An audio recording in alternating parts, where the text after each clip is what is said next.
Good evening, one and all, and welcome to another Cloffice unboxing and, well, not so much a mini review, but just a look through the rulebook.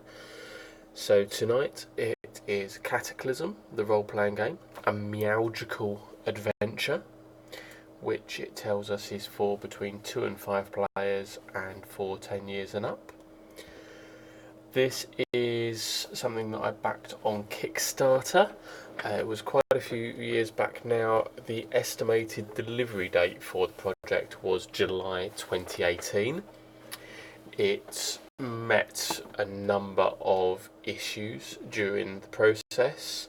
The PDF came out sort of towards the third quarter of last year, so they've had the rulebook out there, thankfully, quite a while, which made everyone quite happy. The actual box went through some printing and distribution issues with getting the quality right and the pieces inside correct. So this dropped onto my desk yesterday, but I was not in work to deliver it, to receive it, so I picked it up today and was very excited to get it home. So let me just give you a bit of the blurb. The humans is dead. No more food for us. No more scratches for us. No more protection from the outsiders for us. We has taken the earth. So it's your typical post-apocalypse cataclysm, and humans are no longer around, and instead the world belongs to the cats. They have magic, they have the ability to battle and save the day against such nasty creatures as toads and rats and snakes, the typical cat enemies. So my pledge got me the box set. It also included a dice bag and a set of dice. Now the dice bag that they promised was actually supposed to be a lot nicer than this. This is, if I'm honest, pretty basic. The logo's nice, yes, but the bag itself is pretty rough and ready. It's not big, but it is quite strong and sturdy. It's not going to break anytime soon. But it's not got the pretty picture on the front that they said it would have, although of course they made sure to put the final product may vary descriptor in the writing. The dice themselves are D10s, but they run from 0 to 9, and in this game the highest that you can roll is the 9. The 0 does actually stand for 0 in this case. So each of the sides has a cat underneath the number. Now the orange ones are nice and easy to see. The light green ones are relatively easy to see, and I have to say that the dark green ones are actually somewhat indistinct to my vision. So maybe not the best, but the orange ones do work nice and the green ones are okay as well. So that's the dice. The box itself is pretty decent quality, to be fair. It's fairly thick card, it won't bend or break particularly easily. And it gives you a brief description on the back of what's going on and shows you your contents as well.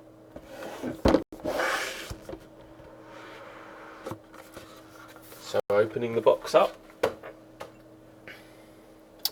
we see that we have a bunch of standees. Now, they're alright. I wouldn't say they're the highest quality in the world, but they're clear, they're distinct. The card itself is fairly thick. Oh, they're double-sided, that's nice. So they're not going to bend. They probably won't break very easily. From the looks of this, we've got each of the different cat types that are available in the game as a stand, and then you've also got some of the bad guys, including the big bad monster. Ooh, there he goes, there's the snake.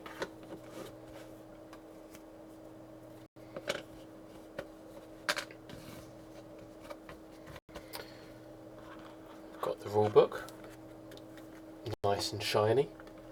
That's not too thick, I think that's easily digestible. It's also fairly decent quality as well with regards to the paper. This is pretty good quality paper. How well the binding holds up is a different matter, only time will tell on that one. I'll come back to the book in a minute. We have the map that comes with the sample adventure, which is called The Fortress of Dark Pond. This is, from the looks of it, quite a decent sized map. I'll just open up the middle section so you can get an idea of it. So we have a house with a fur rug, a bear fur rug from the looks of it, and a spiral staircase leading upstairs to who knows what, and then a couple of extra rooms. So yeah, that's a decent map. And well, let's just get the standees out and see how big they will look compared. So if this is a human house, they're quite big rats, I have to say. Those squares are decent sized.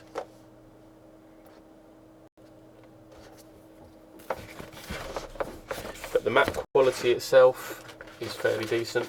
That's not going to bend over and crinkle particularly easily. So I'm quite impressed by that, actually. I don't know how other mats work for other people. I don't really use them, but I'm willing to give it a go for a game and see how it works. But that seems to be decent quality to my mind.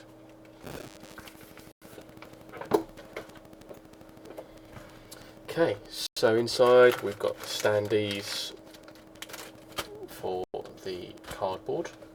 Put that to one side. We've got the basic set of dice.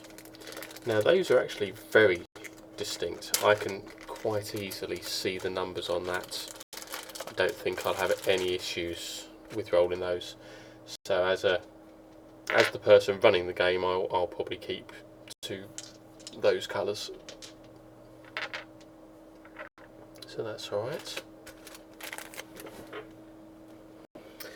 And then we've got the dials. So we've got a set of hero dials and foe dials. That's a hero dial. And a boss and epic boss dial. So the way the system works is the hero dials, you start off on hale and healthy health, which is symbolised by the green, and then when you sort of take a level of stress, whether it be physical or mental, it goes up to the yellow, and then when you're kind of nearing danger level, it'll go to red, and then finally you'll be incapacitated or dead, which is on the black. Now this bit here is actually different to what they initially slated in the Kickstarter. I think the initial idea was to have 2 dials per hero, one for the colours and one for the numbers that you can see through the hole. I need to check exactly what those are for, but I think it might be that you can mark down what level you're at with regards to certain skills or attributes while you're playing the game. But yeah, I need to check on that. So that's the hero dials. Are the foe dials any different? So we've got green, yellow, red and black. So they're the same, they just don't have the extra middle dial. The boss dial.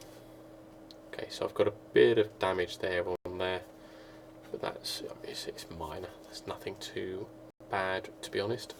Green, yellow. Okay, that's got an orange, so that's got an extra level of injury on there. And then the epic boss. Okay, so instantly you can see that's got 2 levels of the green, and then the yellow and the orange and the red. So yes, so that's got effectively 2 extra compared to your heroes, which is probably why they're so hard to kill, because it takes more to hurt them and take them out. Quality wise, again, they're decent cardstock. They don't bend, they don't flex, there's no pull between the 2 layers. I know that when they were doing the Kickstarter fulfillment, they had issues with the central nubs. The company initially wanted to do a white one, and they said no, we want black, otherwise it's going to stand out too much. So I think it took a while for them to get that sorted. Now, just flicking the corners, we might have some issues after a short while with the top layer coming away, but we'll see how that plays out in reality. And then on to the game book. So let's get rid of these.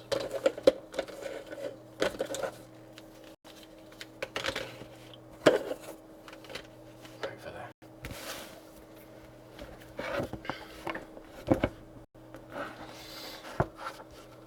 So presumably this is going to be like the PDF, which means that it's well laid out. It's got the usual who did what and the backers all thanked in there. The table of contents is pretty decent. It tells you where everything is quite easily. There's no Claire. And then the rest of the book is laid out quite nicely. It's got some beautiful artwork, and it starts off with an introduction to the world, and then goes on to the different breeds that you can play, hero creation.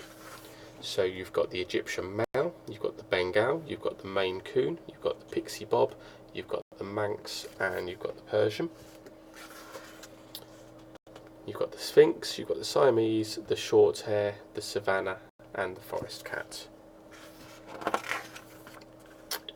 One of the stretch goals for the project was the paradigms, which are basically your classes. So you've got the Aristocat, you've got the Black Cat, the Blind Cat, the Ragdoll, and the Fat Cat, the Munchkin, Piracat, Smelly Cat, and Steam Cat.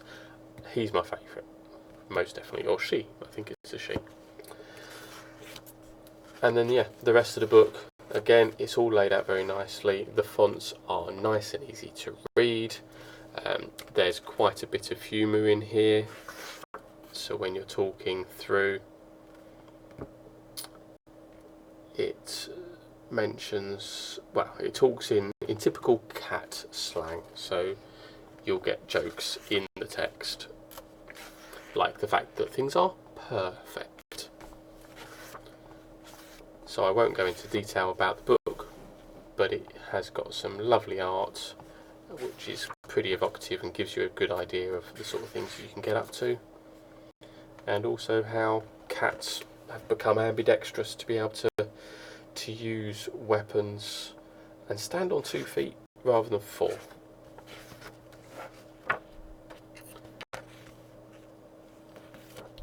So all in all, I'm quite impressed by the book, certainly with regards to the way it's laid out, the fonts that are used being nice and readable, and everything being nice and easy to find. I would say that the index is pretty sparse. For a decent book, you've only got 1 page. I'd expect that to be on 2 or 3 pages to properly tell me about everything that I would want to know.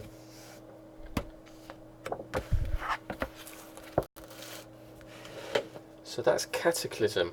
The basic mechanics are that you roll one of your 1d10s and add in some of the stats and hit a target number. If you get above the target number, you succeed. If you get below the target number, you fail. Fairly simple mechanics, and it explains why it's available to play to the younger generations as well as older. So that is CATaclysm. I'm happy with what I've received. We'll just have to see how time treats the various cardstock items. So I might come back and do a quick update and add that to the end of this video after it's been used a few times. Thank you for watching the unboxing of CATaclysm, and we'll see you next time.